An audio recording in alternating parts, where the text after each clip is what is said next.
Hi everyone, today we're going to do just a quick 5 to 10 minutes for abs and obliques. For a prop, I'd like you to have a pillow. I chose a square, kind of sturdy one. If you don't have a square one, you could do long, but I think a more firm synthetic pillow would be better than a fluffy down one. I'm going to try to replicate some of the exercises I would teach in a mat class on the Bosu ball. So I want your waist to come over the ball as if you're between two panes of glass. So your elbow will come to the far side and it will be on the mat. Bottom leg is bent, just kind of to give you some support. Top leg is long in line with the hip, with the big toe side of the foot down. Take both hands behind the head, engage your abs, and just kind of lift your body a little bit. And then let the bottom elbow tap back down. So my bottom elbow is my right elbow. So very small lift and lower. You're thinking of the top hip, which again is my right, coming up to kind of touch the top rib. Just a little cinch through the waist there. It's very precise. I like to call it a little shark bite. Although now that I live down in Florida, maybe that's not such a great analogy. I don't really want to think about it. Let's do 3 more. Small lift is correct because that tells me that your hips are stacked. If you open up your hips, you can get a bigger lift, and I don't want that. Good, 1 more. Let your bottom elbow rest. Top leg is just gonna lift and lower for 8, 7, 6. So this is getting us warmed up and thinking about our hip now coming to the waist. We're gonna do both now. You will have less raise of the leg and less raise of the elbow, but it's gonna be a deeper cinch through the waist, so deep as you can see. It's kind of difficult for me to even speak through that one. Let's do 8 more.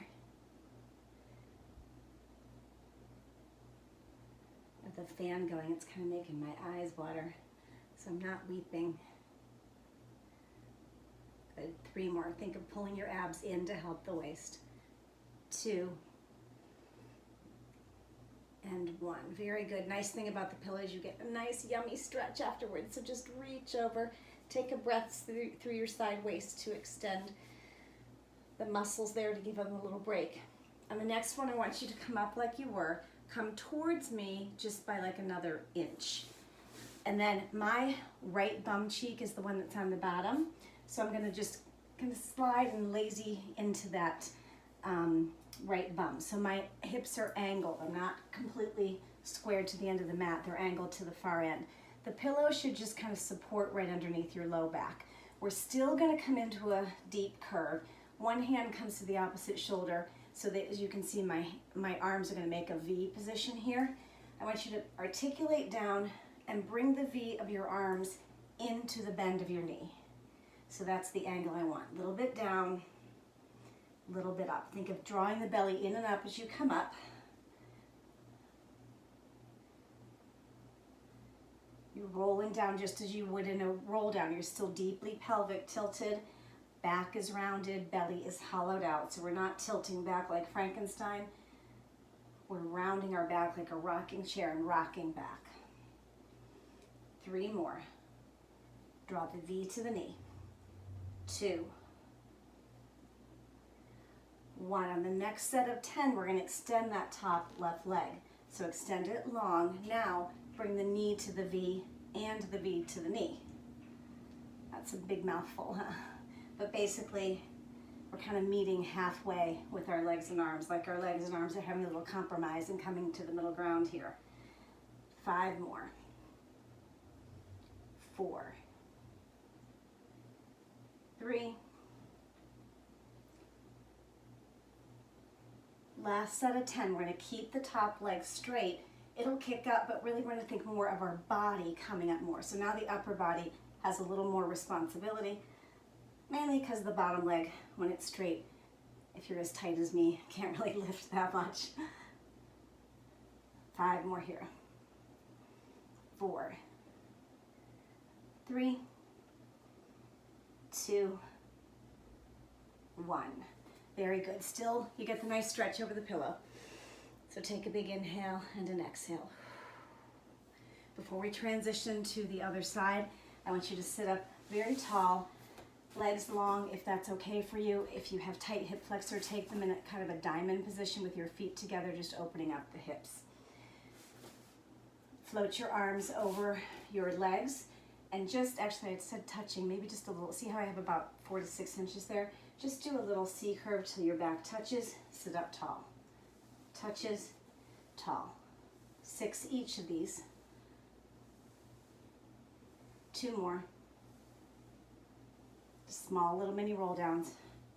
Good. Now take it a little farther away, and actually take my bum a little farther away.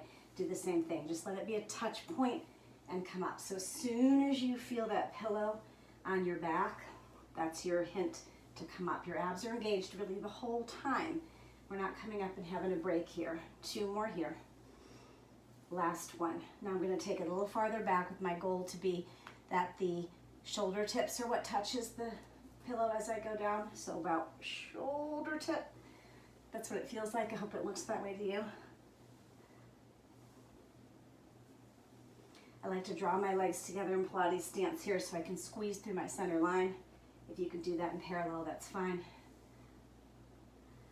Good. 1 more set. I'm going to take it farther away, so basically my upper shoulders are what hits. I'm going to go a little more slowly just so I can find that control and strength. So rolling it down, kind of my neck touches and I come up.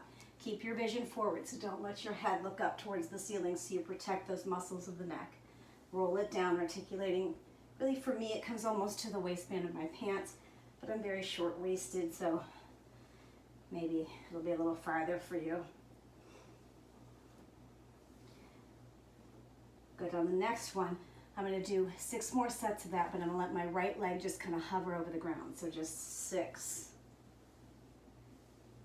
5, 4, 3, 2, last one, and switch the legs. My left leg hovers. 6, 5. Dig the heel in of the opposing leg, so my right heel's touching. Good. 3 more. 2 and 1. Good. Just because we're in this position, let's take a nice stretch. Touch your ankles, shins, or toes, whatever you can do. For me, that's going to be my toes, but with great effort and discomfort. All right, 1 more set in this position. Drag the pillow back so it's going to hit you just below, if you're a woman, kind of your bra strap. If you're not a woman, a couple inches beneath your shoulder blades there. I want you to come down. You can have your hands behind your head if you want in this one, which is, I think, the position I'm going to choose. I'm going to take my right leg up.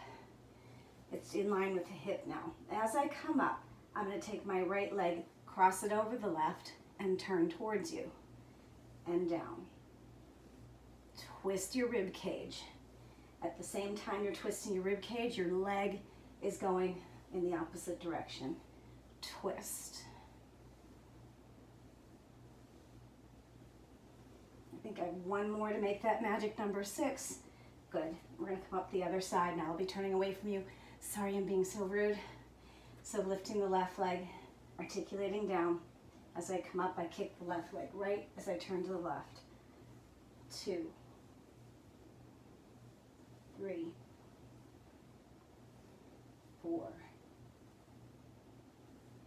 5. Last one, 6. Good. Now, let's take the pillow to the other side. Or you could just roll over and turn your back to me, whatever you want. But again, I don't want to be rude. The waist comes over the pillow, so your elbow's down. Bottom leg is bent, so you have a little bit of base of support there. Top leg is long, and it's in line with your hip. Both hands behind the head. I'm going to scooch the pillow down just a wee bit more, and then just lift up. I think I've told you guys this in previous videos. This is my more difficult side because of a little bit of scoliosis. So you'll notice either me attempting to make more effort or the fact that I'm probably lifting a little bit less. But I respect both sides of my body, and I get that that's what this side is. Let's do 3 more for 10 altogether if I'm counting correctly. 2, 1. Good. Let the bottom elbow rest and lift and lower the top leg for 8, 7, 6, 5, 4, 3, 2, 1, and now both. Remember, you're gonna have a little less lift of the body, a little less lift of the leg.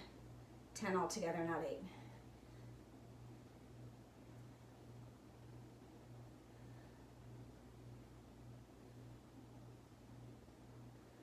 Three more. 2, 1. Good. Yummy stretch. Take a breath through the side waist to stretch it out. So use your breath for your stretch. Good. Now as you come up, you're going to come a little bit towards me. I'm going to come a little bit towards you. My left bum cheek is the one that's on the bottom now, so I'm going to rest on the left bum cheek. My right leg is bent. The left leg remains crossed over just like it was in the first set. Hand, hand, we make the V. Deep pelvic tilt, so roll that pelvis. And then as you come up, stay rounded through the back, bow into your knee. So this is when the V comes to the knee is quiet. Pull the belly in as you come up. So think about it, make a willful effort to get those belly muscles pushed back to the spine. Sucking them in makes an additional effort. You're gonna need them, but it just kind of makes it a little deeper. 3 more. Pillows just as a resting point for my back. Good, on the next one, extend the top right leg, and this is the one where they meet in the middle. So 1, extend it long. 2, 3, 4,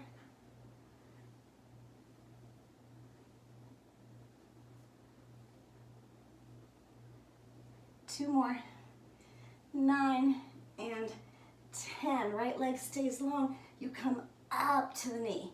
So the leg isn't going to come up as much, but your body's going to make more of an effort to bow. Bow to those legs that work so hard to carry us around all day. Only 5 more. 5,